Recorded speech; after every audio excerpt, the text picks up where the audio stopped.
The salvage crew found the pod floating near Jupiter's moons. It was old, older than anything humans had ever discovered in space. The metal wasn't metal at all, but something else, something that glowed faintly blue in the darkness. Captain Linda Hayes ordered her team to bring it aboard the Valiant Dawn carefully when they opened it. Everyone stepped back in shock.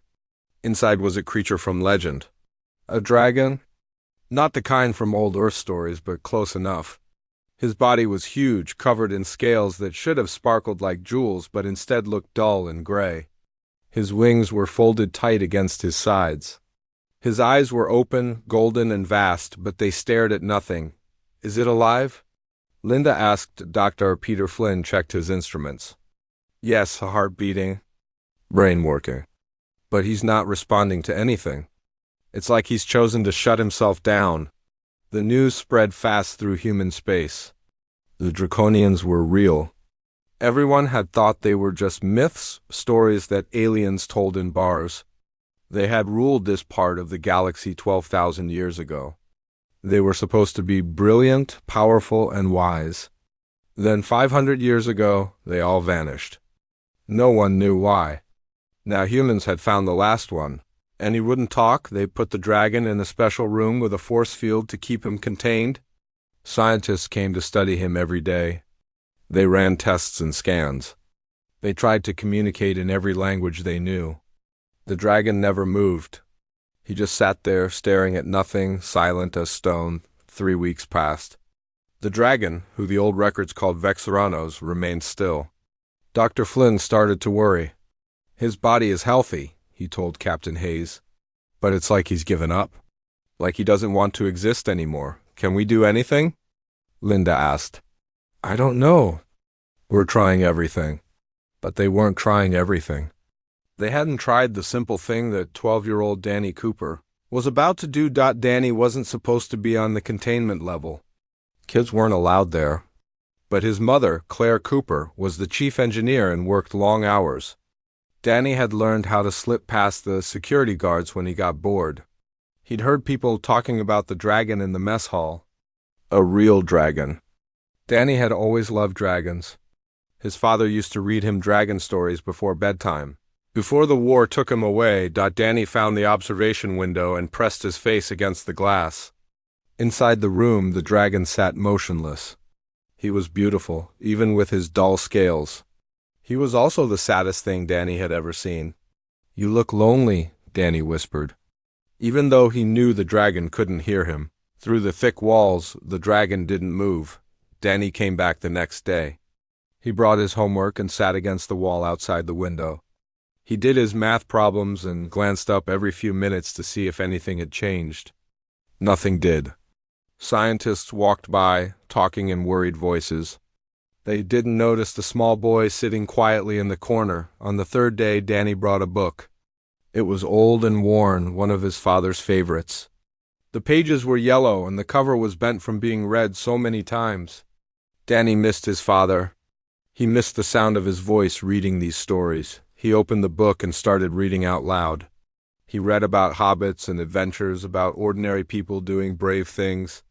His voice was soft in the quiet hallway. Inside the containment room, something changed. Dr. Flynn was walking past with his tablet when he saw it. He stopped so suddenly he almost dropped everything. The dragon's head had turned. Just a little bit, but it had moved. For the first time in 3 weeks, Vexeranos was responding to something. The dragon was listening to the boy read. Flynn called Captain Hayes immediately. Within an hour, the ship's senior officers were having an emergency meeting. They argued for hours. Hayes wanted Danny removed for safety. Flynn wanted to keep watching. Commander Paul Griffin worried about what would happen if they set a bad example, letting kids wander into restricted areas. Then they tried to take Danny away, and the dragon made his first sound. It was a low hum that made the whole ship vibrate. Lights flickered. The force field wavered and sparked. Equipment started beeping warnings. The message was clear even without words. The boy stays, or there would be trouble. Captain Hayes brought Danny to her office. His mother stood behind him, one hand on his shoulder. Claire looked scared and proud at the same time. Why did you go to the containment level? Hayes asked. Danny looked down at his shoes. I wanted to see him. Everyone said he was sad. I thought maybe he was lonely. And why did you start reading to him? My dad used to read to me. It always made me feel better when I was sad. I thought it might help. The adults looked at each other. There was something in Danny's simple answer that made them pause. Dr. Flynn pulled up his data. Since Danny started reading, the dragon's brain activity has increased by 300%.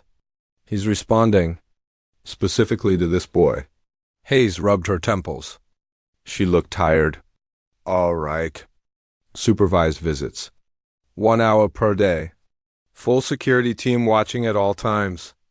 Dr. Flynn, you monitor everything. Any hint of danger and we pull him out immediately. Understood? Danny nodded eagerly. Can I bring more books? The next day, Danny came back with a backpack full of old stories. The security team set up a chair for him outside the force field. It was close enough that the dragon could see and hear him clearly. Vextrano sat in his usual spot, but now his head was raised. His golden eyes were focused and aware. Hi, Danny said, settling into the chair. They said I can visit for 1 hour. Is that okay with you? The dragon's tail moved slightly. Just the tip, a small flick? Dr. Flynn's instruments registered it as acknowledgement. I finished the Hobbit book, Danny continued, pulling out another volume. This one is about a boy who finds out he's a wizard. It was my favorite when I was younger. My dad gave it to me before Danny's voice caught. Before he didn't come back from the war. Silence filled the room. Then, for the first time in 500 years, Vextranos spoke. The sound wasn't like any human language. It was musical, like many notes played at once, creating harmonies that made the air shimmer. The computer struggled to translate it, taking several seconds before words appeared on the monitors. Your father died in battle? It wasn't a question. It was a statement that somehow carried understanding. Danny nodded, tears filling his eyes. Yes, he was a soldier. He died protecting people from raiders. This is courage, the dragon said. The words came easier now as the computer learned his speech patterns. To give your life for others. A warrior's death. Everyone tells me that, Danny said, wiping his eyes. But it still hurts. He's still gone. Yes, Vextranos replied. His ancient voice carried a heavy weight. The best deaths hurt the most. That is why they matter. Danny thought about that. It was different from what other adults had told him, but somehow it made more sense. Why won't you talk to the grown-ups? Danny asked. They've been trying really hard to reach you. The dragon moved closer to the force field. Up close, Danny could see that his scales weren't completely gray. There were faint swirls of color hidden in them, like a painting that had faded in the sun. Because they see a thing to study, Vextranos said quietly. A piece of history. A tool they might use. You see a person who is sad. That is the difference. Danny considered this carefully. Are you sad? I am the last, the dragon answered. My kind once numbered in the billions. We built great cities and sang songs to the stars. Now there is only silence. Only me. And I lack the courage to go on alone. Danny came to visit Vextranos every single day. He brought books and drawings and sometimes just stories from his own life. The dragon began to change.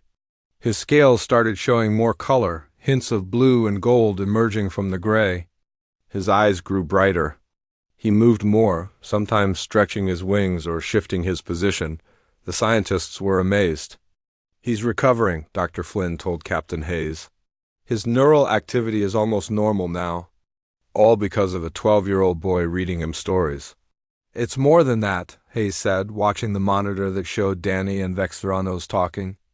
The kid treats him like a person, not a specimen. Maybe that's what he needed. In the containment room, Danny was asking questions. Lots of questions. What was your home planet like? Did you have friends? What's your favorite food? Can you really fly in space without a ship? Vextranos answered each question patiently. He seemed to enjoy Danny's curiosity.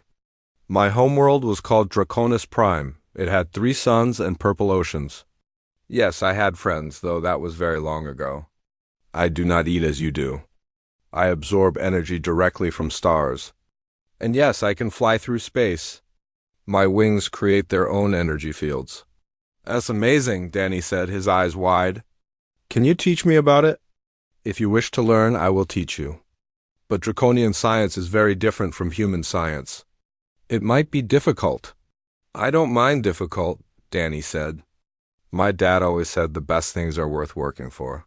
The dragon tilted his head, studying the boy. Your father taught you well. Very well indeed. Over the next few weeks, Vexthranos began teaching Danny the basics of draconian mathematics. It was nothing like regular math. It involved thinking about numbers as music and space as living patterns. Danny struggled at first, but he kept trying. To everyone's surprise, he started to understand it. He has a gift, Vexthranos told Claire when she came to observe one session. Your son sees patterns that most humans cannot. With proper training, he could become quite skilled. Claire watched her son working through a problem, his tongue stuck out in concentration. He's always been good at math. But this is something else entirely. Indeed. Perhaps it is because he does not overthink. He simply feels the patterns and follows them. One afternoon, Danny asked a question that everyone had been wondering. What happened to your people? Where did they all go? Vexthranos was quiet for a long time. Danny worried he had asked something wrong. Then the dragon began to speak, his voice soft and sad. We were old, young Danny, so very old. When your ancestors were learning to make fire, my people had already mapped entire galaxies. We built cities inside stars. We created art in dimensions you cannot see. We were the most advanced civilization in this part of space. The dragon's scales shimmered with faint blue light. But being advanced is not the same as being wise. As we grew older, we became afraid. Afraid of dying. Afraid of decline. Afraid of becoming less than we were. So we decided to leave our bodies behind entirely. Leave your bodies? Danny asked, confused. Yes, we developed a way to transform ourselves into pure thought, pure energy. We would become part of the universe itself, living forever as mathematical patterns in the fabric of space. We called it transcendence. We called it the ultimate achievement. Vexthranos moved closer to the force field. One by one, my people underwent the transformation. They shed their physical forms and merged with the cosmos. They became immortal, infinite, perfect. They became the very equations they had always loved. But you didn't go with them, Danny said. No, the word carried the weight of centuries. I stood at the final gate, ready to transcend with the last of my kind. But at the last moment, I looked back. I saw our empty cities, our silent libraries, our abandoned homes. And I thought about all the things we would lose. The dragon's voice grew even quieter. My people believed the body was a prison to escape, but I wondered if maybe the body, the physical form, was what made existence meaningful. What if our limitations were not weaknesses, but gifts? What if struggle and mortality and physical sensation were what gave life its value? So you said no, Danny whispered. I said no. I refused transcendence. I chose to remain draconian, fully and completely, knowing I would be the last. Knowing I would face eternity alone. Vexthranos' golden eyes dimmed. My people were disappointed in me. They thought I was afraid that I lacked the courage to take the final step. They put me in cryosleep, thinking perhaps in a million years I might change my mind. But the sleep machine broke, Danny guessed. Yes, it malfunctioned. I drifted in space for a very long time. When I finally woke, eons had passed. My people were truly gone. They had become part of the universe's background radiation, invisible and incomprehensible. They achieved their immortality, but they are no longer draconian in any way that matters. They are not even individuals anymore. Just patterns in the cosmic noise? Danny felt tears on his face. And you thought you made a mistake? You thought you should have gone with them. For 500 years I believed I had chosen wrong. That my refusal was cowardice, not courage. I shut myself down inside that pod, waiting for time or space to finally end my existence. The dragon lowered his head until he was eye level with Danny, until a human child saw me not as an ancient relic or a superior being, but as a sad person who needed a friend. You're not a coward, Danny said firmly. You chose to stay yourself instead of becoming something else, even when everyone said it was better. That's the bravest thing ever. Vexthranos made a sound that the translator called laughter. It was warm and genuine, nothing like the silence he had maintained for so long. Perhaps you are right, young Danny Cooper. Perhaps we are both braver than we know. From that day forward, their friendship deepened. Vexthranos taught Danny about the stars and the ancient songs his people used to sing.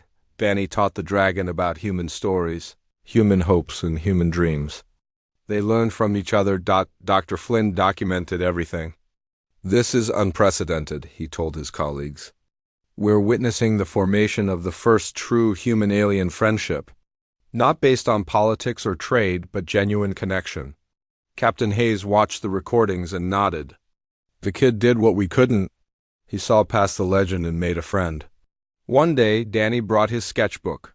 He had been trying to draw Vexthranos, though his artistic skills were not very good. The dragon looked at the drawings with interest. You have captured something true, Vexthranos said, pointing at one sketch with a careful claw. Not my physical form, but the feeling of me. This is art? This is what my people forgot in their pursuit of perfection? Really? I thought it was kind of bad. You're much more beautiful than I can draw. Beauty is not about perfect representation. It is about honest expression. You have drawn what you see and feel. That is valuable. Danny smiled. You're a good teacher, and you are a good student. More than that, you are a good friend. I had forgotten what that felt like. That evening, as Danny prepared to leave for the day, he turned back to Vexthranos. Can I ask you something? Of course. Do you still think you made the wrong choice? About not transcending? The dragon considered the question carefully. 3 months ago, I would have said yes. I believed I had chosen a lonely death over eternal existence. But now? His scales shimmered with brilliant blue and gold. Now, I think perhaps I chose correctly. Because if I had transcended, I would not be here. I would not have met you. I would not feel this warmth in my heart that I thought was lost forever. What's it called? That feeling? Hope, Vexthranos said softly. It is called hope. And I had forgotten how precious it is. 3 months had passed since Danny first spoke to Vexthranos. The dragon was completely different now. His scales shone with brilliant colors, blue and gold and hints of purple at the edges. He moved with grace and purpose. He spoke freely with the scientists and crew members, though he still preferred his daily sessions with Danny above all else. Captain Hayes had grown comfortable enough with the dragon to joke with him. You know, when we first found you, I thought we discovered a museum piece. Now I realize we found a person. The distinction matters, Vexthranos replied. Thank you for seeing it. But peaceful days never last forever. The alarm woke everyone on the ship at 3 a.m. Captain Hayes rushed to the bridge in her sleep clothes, her hair uncombed.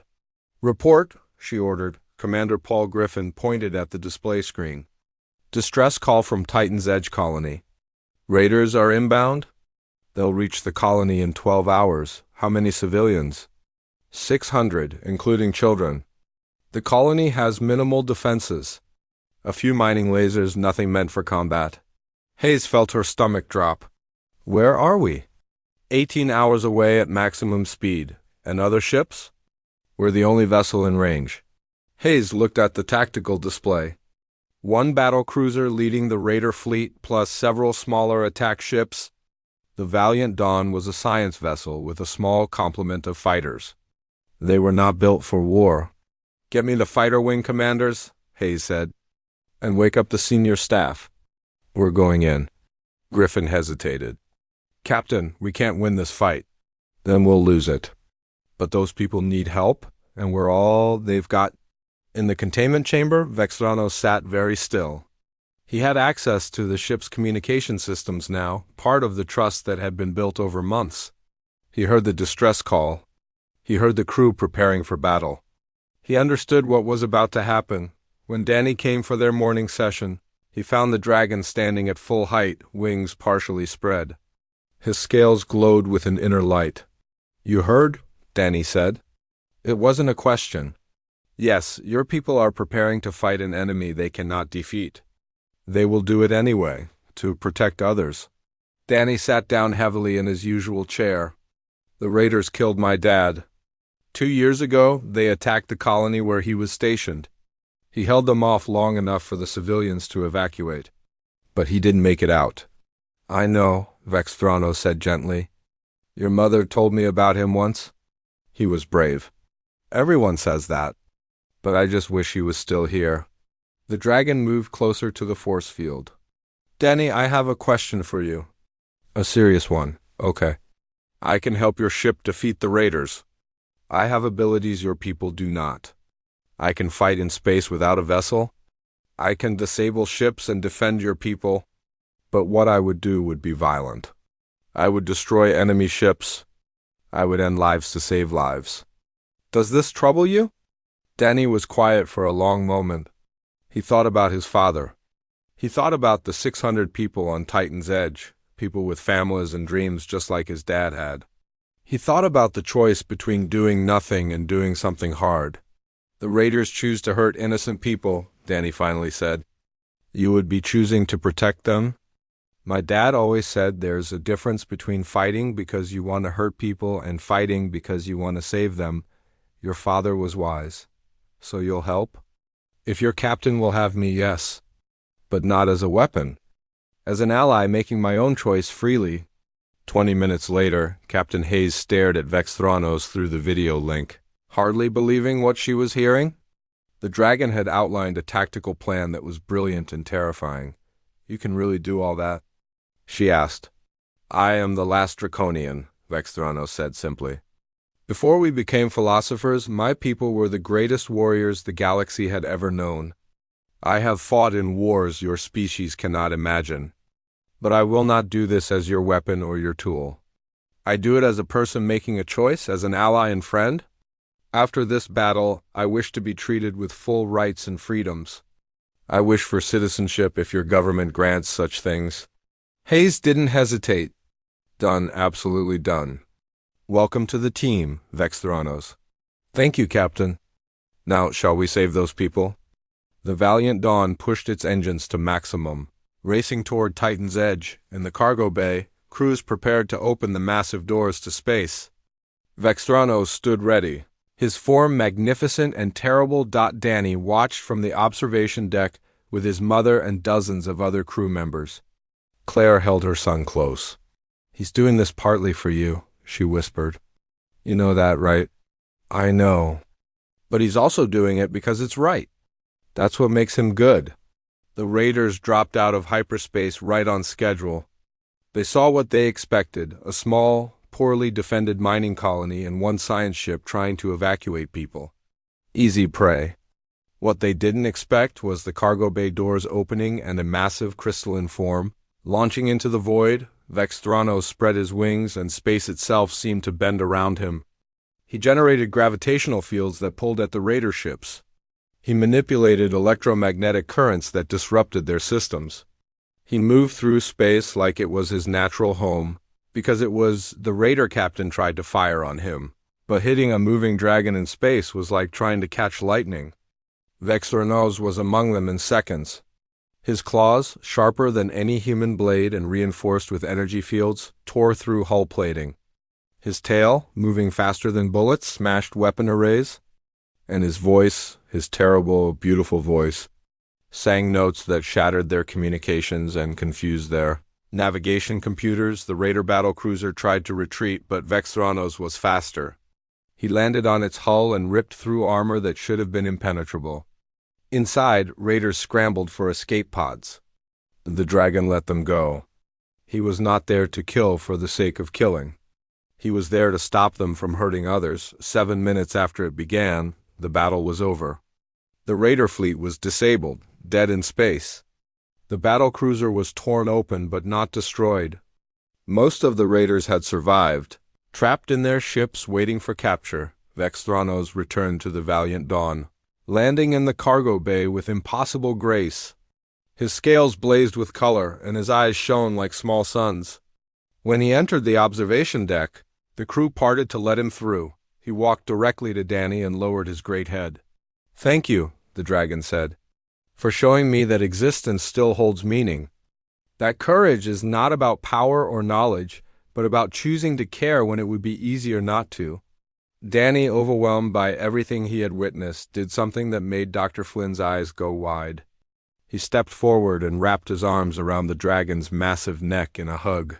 Vexthranos, who had refused godhood to remain himself, who had drifted alone for centuries, who had given up on life until a child showed him kindness, felt something break and heal inside his ancient heart.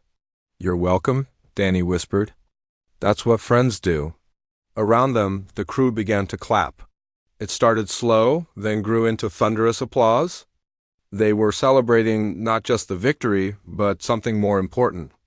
They were celebrating the impossible friendship between a human child and the last dragon, a bond that had saved hundreds of lives and proved that connection could bridge even the vastest differences. Captain Hayes wiped tears from her eyes and smiled. "I think," she said to Commander Griffin, "that we just witnessed something that will change human history forever." "The first human-alien alliance," Griffin agreed. "More than that," Hayes said, watching Danny and Vexthranos together. "Proof that courage and compassion can overcome anything, even loneliness that has lasted centuries." The news of what happened at Titan's Edge spread through human space like wildfire. Within days, everyone knew about the dragon who had saved 600 lives.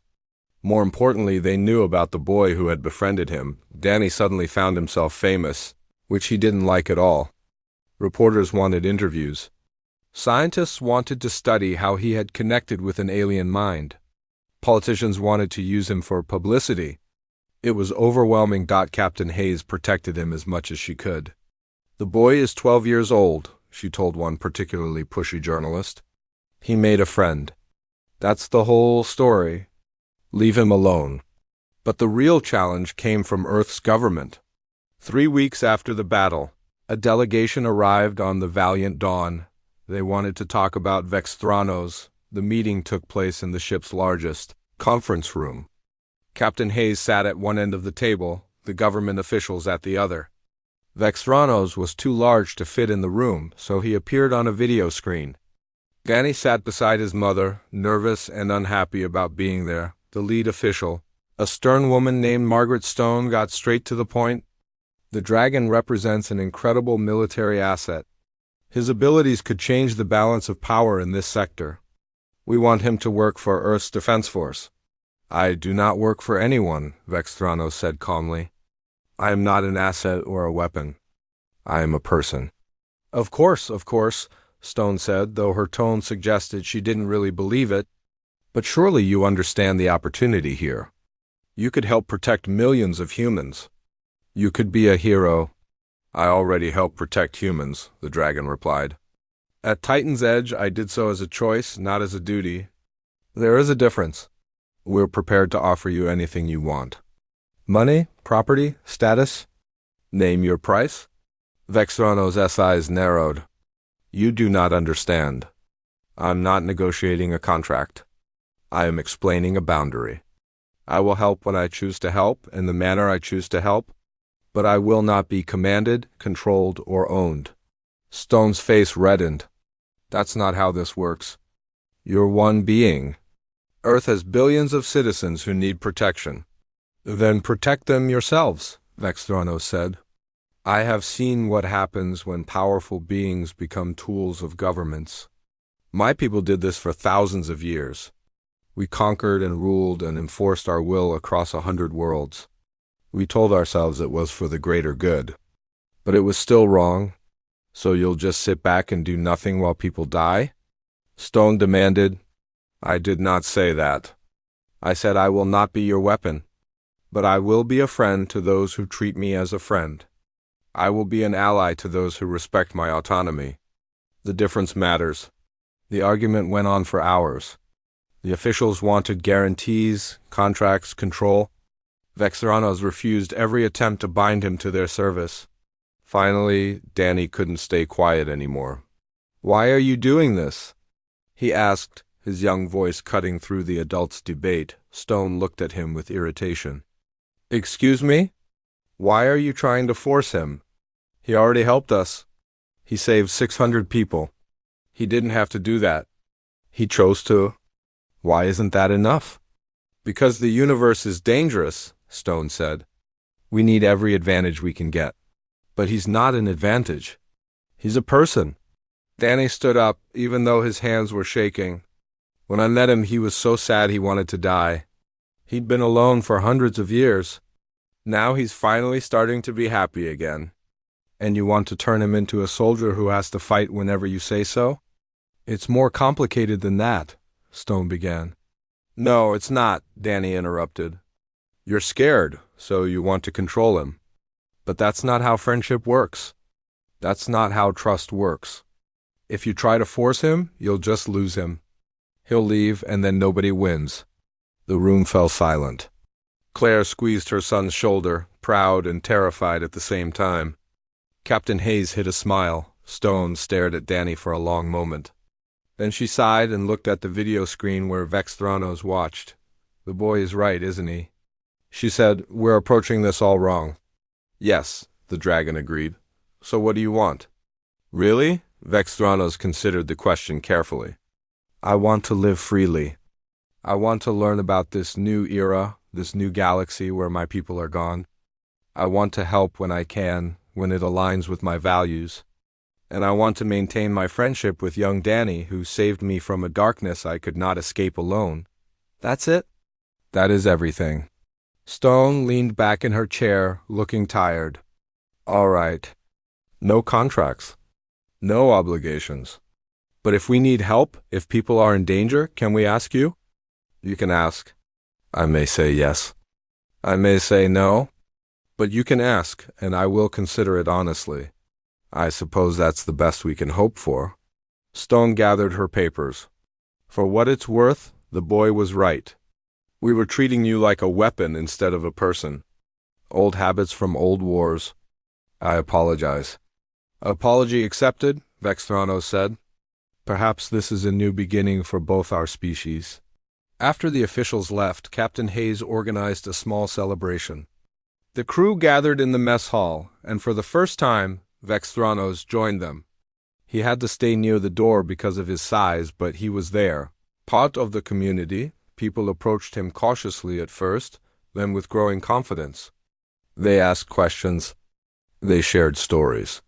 They treated him not as a legend or a monster, but as a colleague and friend. The dragon seemed to enjoy it, his scales glowing with warm colors. Danny sat on a table nearby, eating cake and watching. Dr. Flynn sat down beside him. "You did well today," the scientist said, "standing up to those officials like that."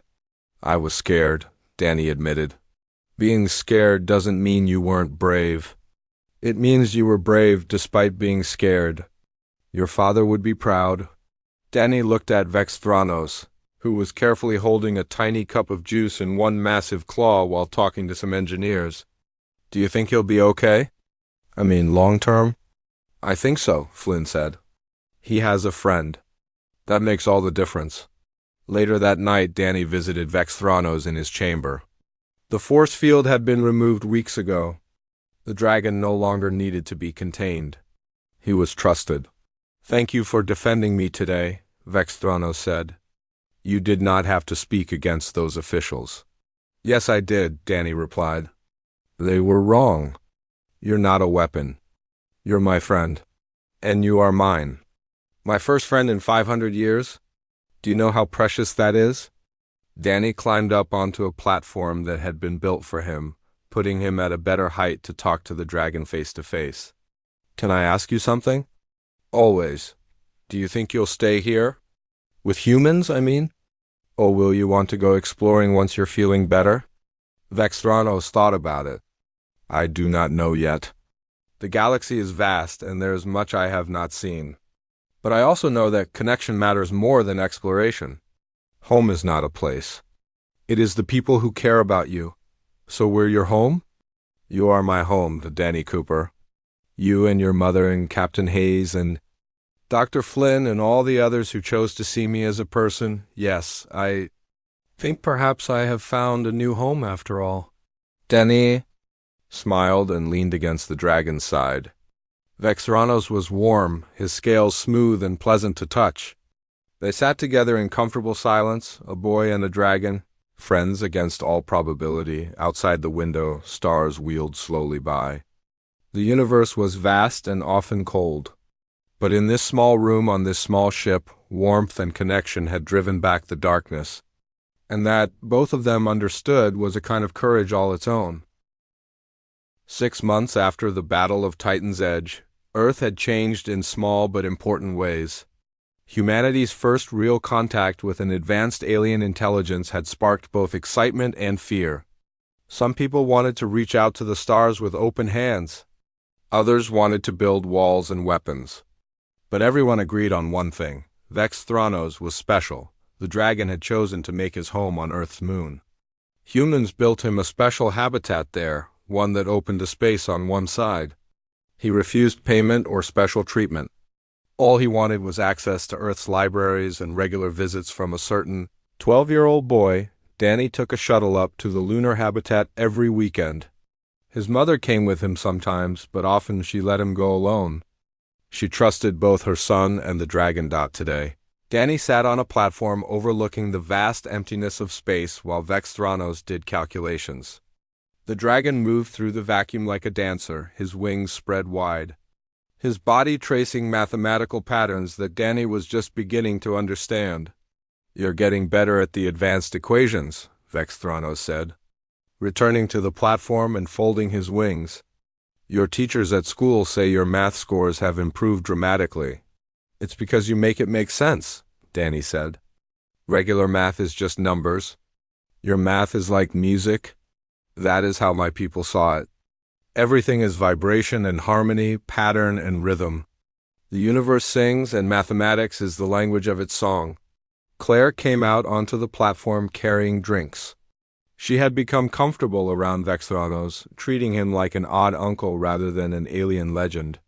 "How's the lesson going?" "Your son has a gift," the dragon said.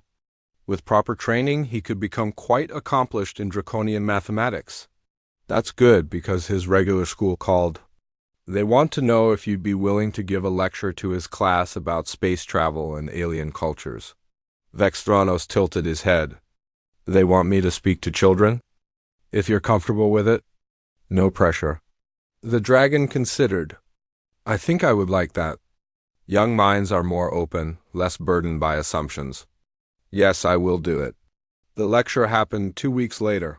36th graders sat in their classroom, trying very hard not to stare at the massive dragon who filled the entire front of the room. Vexthranos had to participate via video link because he couldn't fit in the building, but the children didn't seem to mind. "Hello," Vexthranos said. "My name is Vexthranos, and I am what you might call a space dragon. I am here to tell you about the universe and the beings who live in it." For the next hour he spoke about the wonders he had seen. Nebulas that sang, black holes that bent light into impossible shapes, civilizations that built cities on the backs of living asteroids. The children listened with wide eyes, occasionally asking questions that made Vexthranos pause and think, "Are you lonely?" One little girl asked, "Being the last of your kind?" The dragon was quiet for a moment. "Sometimes," he admitted. "But I have learned something important. You can find family in unexpected places. Danny became my friend when I was at my loneliest. His mother became someone I trust. Captain Hayes and her crew became my allies. I may be the last draconian, but I'm not alone anymore." "That's good," the girl said seriously. "Everyone should have friends." After the lecture, Danny walked with his class back to their regular lessons. His friend Kevin, who sat next to him, whispered, "Your dragon friend is really cool." "He's not mine," Danny corrected. "He's his own person. But yeah, he's pretty cool." That evening, as Danny prepared to return to Earth, Vexthranos called him back to the platform. "I have been thinking," the dragon said, "about legacy and memory and what it means to be the last of something." "Okay," Danny said, settling in to listen. "For months I believed my duty was to preserve draconian knowledge, to be a living library of my people's achievements. But you have taught me something different. Being the last does not mean I must be a museum. I am allowed to simply live, to be Vexthranos, not a representative of a dead civilization." "That makes sense," Danny said. "You're a person, not a history book." "Exactly. But I still want to honor my people in some way. So I have decided to commission a memorial. Not a grand monument to draconian superiority, but something simpler. Something true." "What kind of memorial?" "A statue of a human child and a dragon sitting together, reading a book, to remind people that connection matters more than power. That seeing others as people, not tools or threats, is the highest form of intelligence." Danny felt tears prick his eyes. "That's beautiful. It will stand here at my home so all visitors can see it. The plaque will read, 'It was not technology or might that bridged the gap between human and draconian. It was simple kindness. A child who saw loneliness and offered friendship. A being who learned that courage sometimes means accepting help.'" Claire, who had been listening, wiped her eyes. "Where will you put it?" "At the entrance to my habitat. So everyone who comes to learn from me will understand. Wisdom begins with compassion." 3 months later, the statue was unveiled. It was beautiful and simple. A boy and a dragon carved from lunar rock sitting side by side. The boy held an open book. The dragon's wing curved protectively around him. It captured something essential about their friendship. At the ceremony, people came from all over Earth and its colonies. Captain Hayes gave a speech about the importance of seeing beyond differences. Dr. Flynn talked about the scientific breakthroughs that had come from human-draconian cooperation. But the most important moment came when Danny simply stood in front of the statue and spoke from his heart.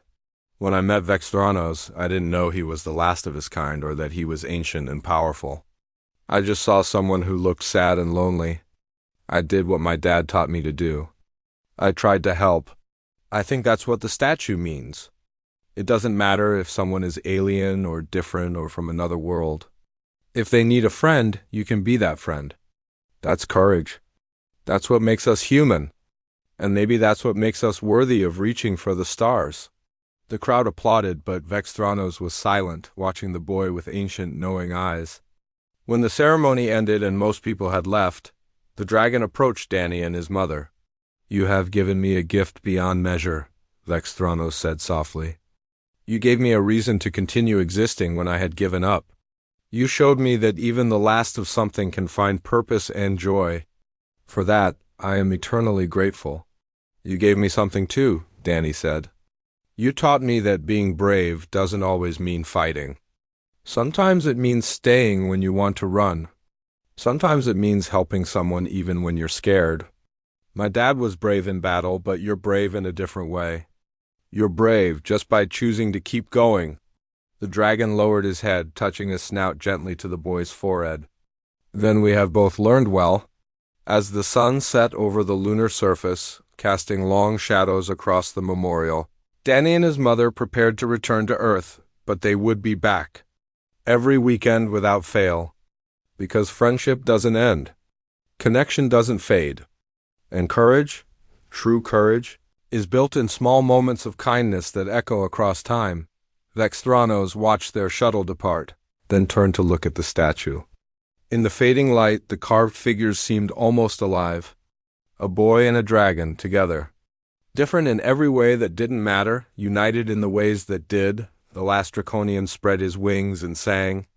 His voice carried across the airless void, a song of loss and hope, of endings and new beginnings. It was not the ancient star songs of his people, but something new. A song of friendship across the darkness. A song of courage found in unexpected places, and as his voice echoed into space, reaching toward stars that might never hear it, Vexthranos understood something profound. He was the last of his kind, yes. But he was also the first.